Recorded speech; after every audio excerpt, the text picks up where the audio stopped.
Assalamualaikum warahmatullahi wabarakatuh. Perkenalkan, nama saya Anggira Nanda dan rekan saya Muhammad Fadli. Di sini kami akan memaparkan hasil diskusi kami yang berjudul Transportasi dan Distribusi Produk Perikanan Beku. Yang terhormat Ibu Yulia Oktavia SPI MSI selaku dosen pengampu mata kuliah Teknologi Refrigerasi dan teman-teman seperjuangan. Baiklah, langsung saja saya akan memaparkan hasil diskusi kami. Adapun latar belakang dari judul ini yaitu potensi perikanan Indonesia yang besar bisa dimanfaatkan untuk meningkatkan konsumsi ikan bagi masyarakat. Ikan yang mudah rusak harus dijaga mutunya hingga sampai ke tangan konsumen. Untuk menjaga mutu dari ikan, kita harus tetap mempertahankan transportasi dan distribusi dari ikan hingga sampai ke tangan konsumen. Transportasi adalah suatu komponen penting yang digunakan untuk meningkatkan barang atau jasa dari suatu tempat ke tempat yang lainnya dengan sesuai keinginan dan kegunaannya. Ikan hasil tangkapan yang memiliki masalah yang sering dijumpai di Indonesia yaitu penanganannya yang kurang baik, sehingga perlu dilakukan dan menerapkan proses rantai dingin selama proses transportasi dari pelabuhan perikanan atau pelabuhan penangkapan hingga sampai ke konsumen. Adapun rumusan masalah dari topik ini yaitu apa yang dimaksud dengan produk perikanan beku. Yang kedua, apa yang dimaksud dengan rantai pasok. Yang ketiga, bagaimana penerapan supply chain management pada produk perikanan beku. Tujuan dari topik ini yaitu untuk mengetahui bagaimana proses mempertahankan produk perikanan beku dan bagaimana transportasi dan distribusinya berjalan dengan baik. Selanjutnya, pembahasan. Adapun pembahasan dari produk perikanan beku ini yaitu pembekuan adalah suatu proses transfer panas yang tetap selama proses pembekuan, sehingga sangat penting untuk dilakukan untuk memperhitungkan secara baik, konvensional ataupun modern. Teknologi terbaru yang telah diperkenalkan secara luas seperti pembekuan tumbukan, yaitu impingement freezing. Pembekuan tumbukan dapat mencapai kecepatan pembekuan setara dengan hembusan udara dingin yang sangat cepat dari atas dan bawah secara langsung, menurut Boziaris 2014. Selanjutnya, materi akan disampaikan oleh rekan saya Muhammad Fadli. Kepada Muhammad Fadli, saya persilakan. Baiklah, saya akan melanjutkan presentasi dari Anggira Nanda. Di sini ada rantai pasok. Definisi ini digunakan oleh Supply Chain Forum GSCL.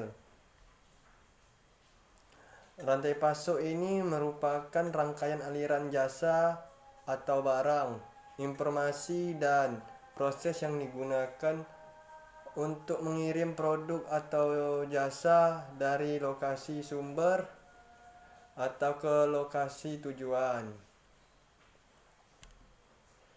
Supply chain ini dapat didefinisi sebagai sekumpul aktivitas dalam bentuk entitas atau fasilitas yang terlibat dalam proses transformasi dan distribusi barang mulai dari bahan baku paling awal dari alam sampai produk jadi pada konsumen terakhir. Nah, di sini ada supply chain, ada beberapa pemain utama yang merupakan perusahaan yang mempunyai kepentingan yang sama. Itu di sini ada supplies, dan kedua ada manufacturers, yang ketiga ada distribution, yang keempat ada retail outlet, yang kelima ada customer. Nah, di sini ada pun aktivitas manajemen rantai pasok. Di sini ada meramaikan permintaan pelanggan, ada membuat jadwal produksi, dan ada menyiapkan jaringan transportasi, ada memesan persediaan penggantian dari pemasok, dan ada menjalankan produksi. Nah, di sini ada membangun suatu sistem manajemen rantai pasok yang optimal. Kita harus memperhatikan hal dasar berikut. Di sini ada perencanaan.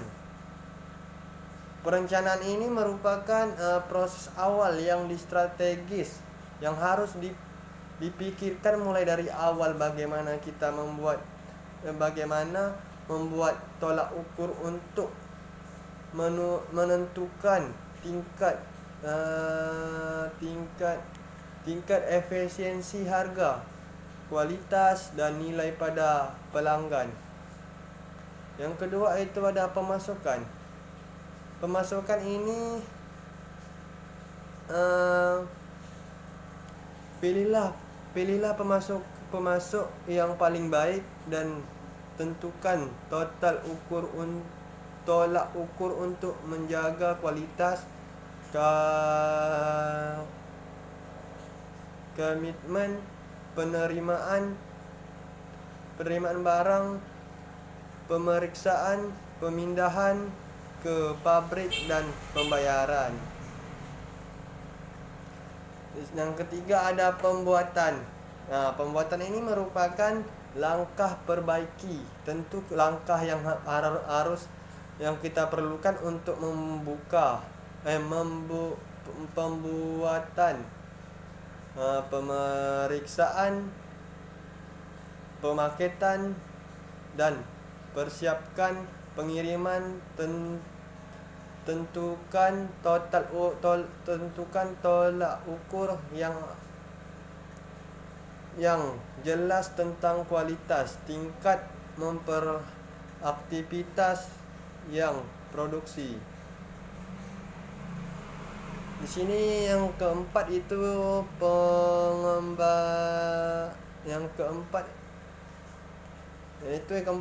pengembalian. Pengembalian ini bagaimana disebut logistik, merupakan suatu permintaan pesanan dari pelanggan. Buatlah jaringan pelanggan, pilih ekstrapolasi pengiriman barang ke arah pelanggan, dan juga masalah pembayaran. Yang kelima ini pengembalian. Bagian ini mengenai masalah pengembalian barang cacat atau produksi cacat atau berlebih dari pelanggan. Dan terakhir kesimpulan. Kesimpulan ini ikan merupakan suatu komoditas penanganan yang mudah mengalami kerusakan karena adanya kandungan protein dari air cukup tinggi. Produksi perikanan beku juga dapat memudahkan proses transportasi dalam pendistribusian dengan menggunakan rantai dingin. Supply chain produk kelautan dan perikanan merupakan suatu sistem ekonomi yang mendistribusi manfaat serta resiko diantaranya perilaku yang terlibat di dalamnya. Baiklah, di sini kalau ada pertanyaan, teman-teman dipersilahkan. Baiklah, mohon maaf jika ada kesalahan presentasi saya hari ini. Saya akhiri. Assalamualaikum warahmatullahi wabarakatuh.